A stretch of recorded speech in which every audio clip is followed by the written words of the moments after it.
Greetings, my fellow eagles and the entire world. This is Eagle Emmanuel Mensah with inspirations and guidance from Eagle Helen Mensah in the unseen world, coming into your homes and your minds with a message of empowerment and enlightenment. Today is the 19th of August in the year 2024, and the Bible says this is the day the Lord has made. And for that matter, we should rejoice and be glad in it. And so I take this opportunity to invite the whole world to join me to give thanks to God for the day that He has granted unto us and life in general. Life is beautiful. Life is wonderful. Life is glorious. Life is God Himself, flowing through all things, including mankind. Today, I'm going to speak to you on the topic, a house or a kingdom divided against itself cannot stand. I repeat, a house or a kingdom divided against itself cannot stand.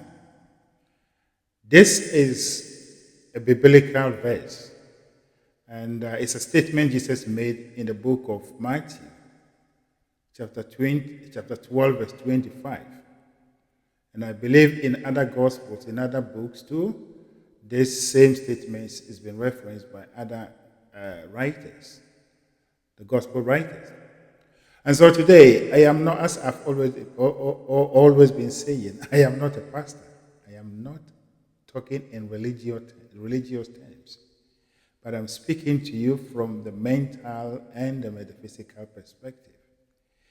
And I'm using the Bible as a way, or I'm using this opportunity to explain to you what this statement or what the entire Bible actually means to you, what its relevance to you and in your practical life, not as a religious person, believing, just living and looking at things that some supernatural powers that have to do things unto you. You have no role in it. That is not what we are doing. If you want anything of this stuff, then you must go to the religious circle. Your church or your religious group should be able to satisfy that need. But here I'm talking to people who have come to a point that they want to make a change in their lives. They want to take their own lives into their own hands, not on any premises or principle, but on the principle and on the truth that they are the creators of their own realities. They are gods on earth here, God incarnate. And therefore, they have a complete or 100% role in whatever thing that goes on in their life. And so, that is what we are doing here. And we are looking at the word kingdom in this verse. That is the main word, the kingdom. That a kingdom divided against itself cannot stand. And so the kingdom here represents you as a human being. Every human being is in his own world, is in his own kingdom, is in his own household. And the unity or the harmony with all the component parts of this kingdom, that determines the strength of the kingdom. The disunity, the lack of unity or harmony amongst the parts of the kingdom also determines its weakness. And so, as a human being, you exist, as I've made this statement all the time, or several times. You exist in two parts. And these two parts come together to form your kingdom. And so when this kingdom is in harmony, harmony is the first order or the first law in this kingdom. In the universe, harmony is the first law. Everything must exist in harmony before they can actually, they must exist in harmony before they can function as is expected. And so Jesus Christ used a lot of figures to represent our lives. And this biblical statement, this biblical verse, speaks directly to our own personal kingdom. So every human being here, you have your kingdom, as I said. And the arrangement of the kingdom is that you have a higher self and a lower self. And therefore, these two selves or these two levels must meet, must be in agreement, There must be complete harmony between these two parts of you in order for you to experience anything good in your life. And therefore, it is only when you do not manage this part of you and then you turn against your higher self, then it's like a house, a kingdom that has been divided into two parts and that they are fighting each other, tearing each other apart. The kingdom does not have power. There is no peace. There is no harmony amongst the component people or the people in the kingdom. That is your entire life. And so it is your kingdom. Your life is your kingdom and you have to manage it. And so you live in two parts, your higher and your lower self. The higher self is God. That is what we call your soul. And then your lower self is your personality. So as you are in this world, you are working with a higher self, a higher power. And therefore, if you are living in ignorance of this, and you are daily going against the requirement of this arrangement, then you are kicking yourself, or you are fighting yourself. You are pitching yourself against your own self. And that is the kingdom that has turned up, half of it has turned up against the other part of it. And even we know in this world that every kingdom has a leader, has a ruler. And mostly when this chaos, confusion comes, it's a fraction of the people that start the insurrection. And so there is always the power between, the confusion or the fight between the incumbent and the one that is trying to overthrow the incumbent. You see, and mostly the power, everything belongs to the incumbent. If you are the president of your nation, you are the chief commander of the armed forces. And so that belongs to you. They swear their allegiance to you. And so that is how it is.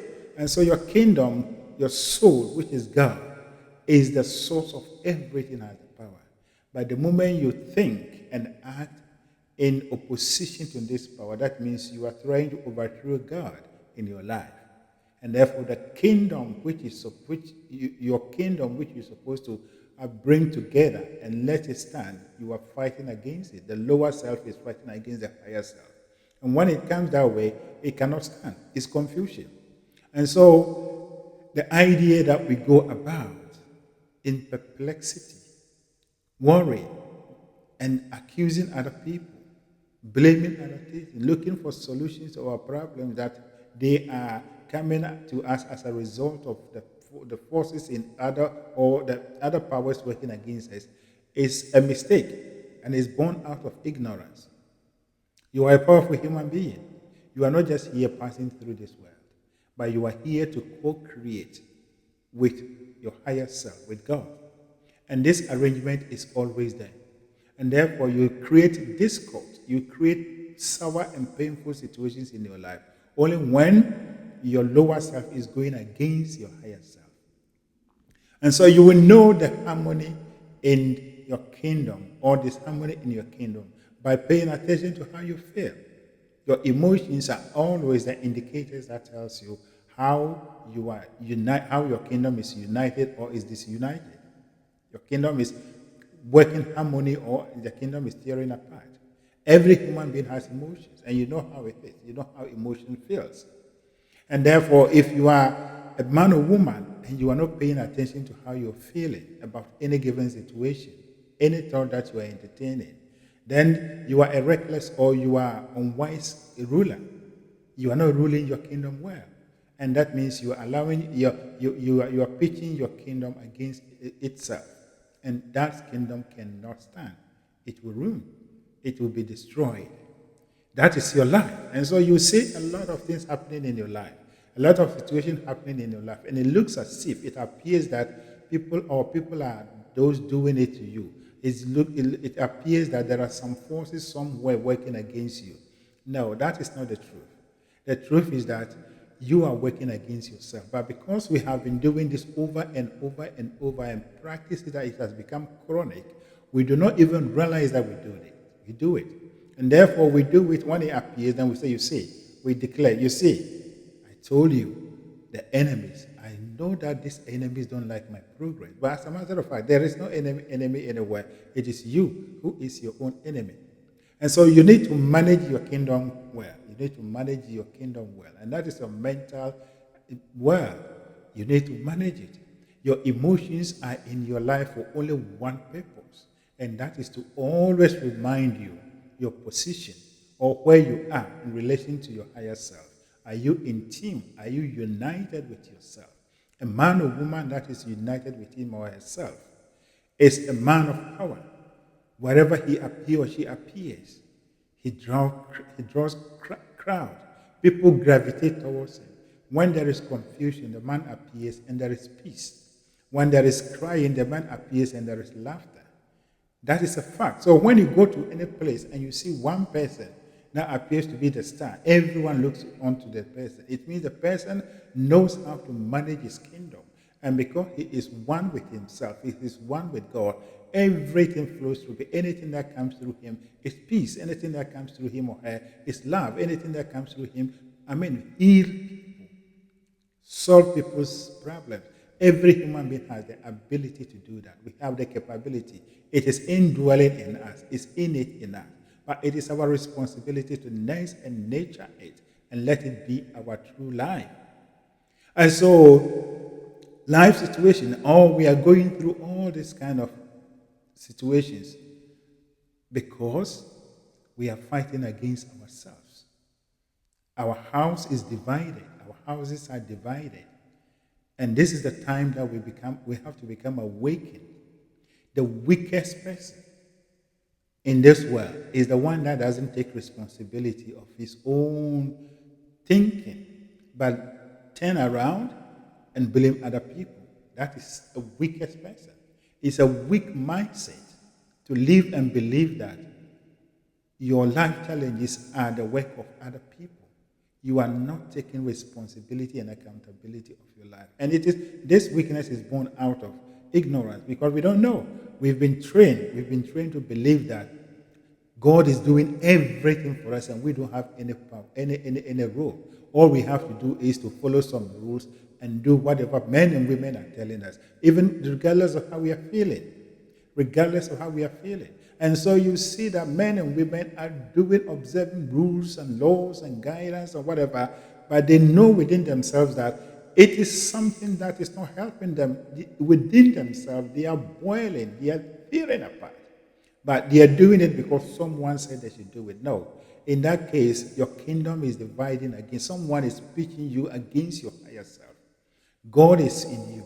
The presence of God, the power, the energy that we call God is passing through everyone. And you will know when you are in tune with God. You know it in your life. There are some times that thoughts come to your mind that it brings you a certain level of joy, happiness. You can't even help it. You become very excited. And sometimes when people are standing by, those who doesn't know how to get to that level, you become so annoying to them. You are annoying them. They know that most people have even concluded that in this world, there is no way that a man or woman can live to be happy. You see, but our happiness, our joy are running away from us every day because we are those working against them coming into our lives. And that is the kingdom divided against itself. The kingdom divided against itself. Your soul is God, and every good thing that you may desire is in your soul, and the soul is your source. And therefore, if you align yourself with your source, that is when your kingdom is united. And that is why God has given us emotions. You feel your emotions. No one on this earth will have emotions that will not feel it. People know them. They know that. They know what they are doing. They know what they are going through. But because they are looking up to someone as they are God or as whatever, whatever the person is saying, they have to do it even when they are not feeling good. They are feeling terrible. They are feeling very awful. It's very awful to go through that. But they want to go through it because someone whom they call the bigger person has told them, no one is bigger than the other. God has created every one of us equally.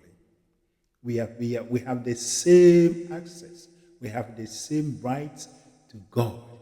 And therefore, no one is supposed to guide you to God. You are supposed to guide yourself to God. And the way you guide yourself to God is to listen to how you are feeling. No one is supposed to guide anyone to God. No one. but we guide ourselves to God by listening to how you are feeling. And when you adjust your thinking, when you adjust your thinking to the point that whatever you are thinking brings you joy and happiness, then it means you've discovered yourself. And therefore, you know God. You know that you are in tune with God.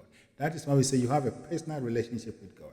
Whatever we are doing in our religious circles, especially if you come to Christianity, that we lead people to God, and they are religious things that we are doing. But you lead someone to God when the person is terrible, the person is tearing apart within him or herself. The person is only following you to that to do those things, but not that the person has actually taken upon him or herself to make a change in his or her life. You see, but this leading to God will be more meaningful only when we teach people, we guide people to look into themselves, to take responsibility and accountability. There is no devil, there is no evil anywhere causing anything on anyone. You see, and so the kingdom that we are talking of, the kingdom divided against itself, is not necessarily about our physical kingdom, but the kingdom is your own self. The kingdom is your own self. You have your own kingdom, and that is your mental kingdom. And God is always ready. You are supposed to guide your mind towards the mind of God, or in alignment with the mind of God. And when man and divine unites, then the kingdom becomes a supernatural, a super powerful kingdom that conquers, that brings out only good and beautiful things. That is the truth. And so you are a potential. There are possibilities within you. And these potentials and possibilities will not be seen by men and women. You yourself will not experience them until you guide yourself, you lead yourself to God in you. You lead yourself to yourself, your lower self to the higher self. And that is by listening to how you are feeling, adjusting your thinking patterns based on your feelings, the emotions that you are getting. And you will see that gradually, purposefully, intelligently, you walk in line with God, and you are having a personal relationship with God almost, and not almost, all the time. Negative situations will come. Negative experiences will come. They are all good. Acknowledge them, but know that they have to come to cause you to desire. They have to come to cause you to desire something so that you can move forward. And so you think only in the right way. You think in the positive way, in alignment with it. And then you co-create with something beautiful. You see? And so, your kingdom is your life, and you must manage it. The relationship between your higher and your lower self is all that Jesus Christ was talking about. The kingdom that divides against itself will never stand. You can have other interpretation of the verse, but for me, this is what I'm speaking to you. And take this and put it in your life, and you will see the practicality of this statement. Any man or woman that just sit down and think anyhow, without the knowledge that his or her thinking is what is creating his or her life. It's a lost person. Let me use that word. It's a man or woman that has no power or control over his own life. But if you know that you are the creator of your own realities, and your thoughts are creative, and your emotions are there to warn you, to remind you of where you are, you will be purposeful, you will be deliberate in your thinking. And so what we are doing here is mastering the art of thinking in the light of the truth. So always think in the light of the truth. Ask yourself the two cardinal questions: what am I thinking? How am I feeling? Let them always be on your lips, and let them always guide you. You are supposed to guide yourself, your lower self to your higher self, so that you become one. And when man and divine join together to become one, they co-create wonders, beautiful and great things. That is my message for you. You are a powerful human being, so don't accept this low class distance. Don't look at your current situation. Don't look at your present situation. They don't have control. They don't define you. But look at what you want to co-create with this higher power. Look at what you want to bring into your life. And at any moment in time, adjust your thinking according to how you are feeling. If you are feeling good, continue doing that, whatever you are thinking about. If you are not, just stop and look for a different thought. Look for something different to distract yourself. And always bring yourself into the happy mode, the happy hour, the happy minute, the happy moment. are the creation, are the nitty-gritties of our lives. And therefore, let us embrace happiness. Let people insult you. Let people see you to be annoying as someone who is always happy. But rejoice in that, because you know you are always in tune with God, and God is working through you. That is my message for you. Now, may the overshadowing presence of God that keeps the stars in the open such that they do not fall on us, that keeps the planets in their orbits such that they do not clash with one another, lead and guide you, direct you, open your mind so that you become awakened to this, that you take control of your life and manage your kingdom, and let your kingdom be a powerful and a wonderful, a prosperous kingdom, a kingdom that depicts the glory and the beauty of God. Thank you, and have a wonderful day.